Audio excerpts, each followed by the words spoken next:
Hello everyone, and welcome back to another video. This is the second episode of the story, where we see the history of Namikaze Uzumaki Naruto develop in the Shinobi World. He will develop a new dojutsu, the most powerful one, with the help of a demon fox sealed inside it, and he will gather powerful ninja in Leaf Village for his plans. Create a new village. To show your support, like and subscribe. Let's get this show going. It was on week and today was the day for Chunin exams. Ino tried hard to find another free member and at last she found that Shikamaru won't participate because he thought that exams would be too troublesome and Sakura thought that she was too weak and didn't want to die before marrying Sasuke, so she won't participate too. So now the new team shaped as Ino, Shino and Hinata. They were standing at Academy Room 301 waiting for the exams start. No one knew that Naruto had some plans for the exams too. Flashback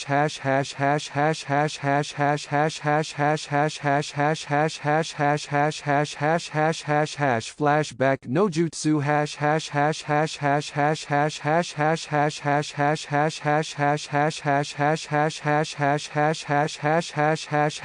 #. 2 days before Chunin exam, Naruto was meditating and speaking with Kyuubi about the exam. So Foxy, you think that being out of exams will help you, but how? Well Kyuchin, I plan to gather information about exams, people participating and anything I can find during the exam. And how will you do it, Foxy? I'll make several cage bunchins, maybe around 100 ones, and transform them to insects and place them everywhere participants will be. One bunchin for each participant, and these bunchins will track each one all the time so they will gather as much information as those people have. One bunchin for each part of the exam will be assigned to just gather information for exam mechanism and how it is hold. One bunchin for each team sensei, and they will gather information about who is the person and what he knows and what he is capable of. And what do you want to do with all these information, honey? Do you remember that we considered about trusting people and find powerful shinobi around us for future plans? Well, I think this exam is a good start point. I'll find powerful ones first, and with information gathered I can find a way to make them my friend, and I'll know who I can trust and who I can't. Well plan. I think you should do the same thing with council members too. After all, I don't think well about them. Hell, you can even do it with Hokage. Not that I don't trust him, but you can learn so many things just by tracking him and looking to him doing job and make decisions. Good idea, Kyuchin. So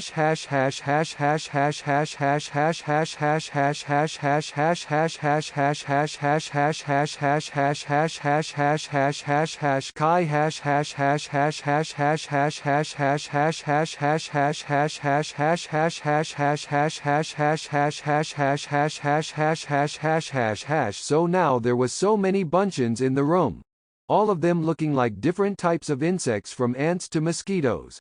Naruto ordered them to keep distance with Shino, knowing that Bug Boy may consider to contact with insects around and he would find his plan. As you all know, the rookie members of Konoha made some scene with loud voices and Kabuto came in giving information about countries, and Gaara and Lee to Sasuke and been attacked by Sound Village members. After that the first part started, that was written test with Ibiki's instruction. So I'll cut the process until Orochimaru attacked Sasuke. In the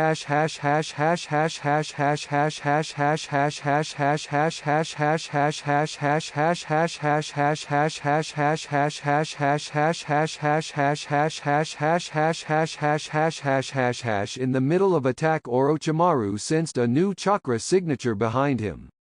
So jumping away he faced Gaara, who attacked him with sand. Poor Gaara soon found himself trapped in Orochimaru's mouth. Orochimaru experienced his seal, seeing that it was unstable. He knew that if this person won't be stopped somehow, he could go rampage every minute before his attack, so he decided to put the 5-element seal on him. He would remove it the night before attack later on. When he was doing the seal, Naruto's bunchin was so close. He was on Snake Sinin's shoulder, so he saw the details and elements hold in each finger. When Gaara was unconscious and Sasuke got the mark and Orochimaru left the team, the bunchin that saw the seal dispelled himself, deciding that he saw enough of team and what they can do.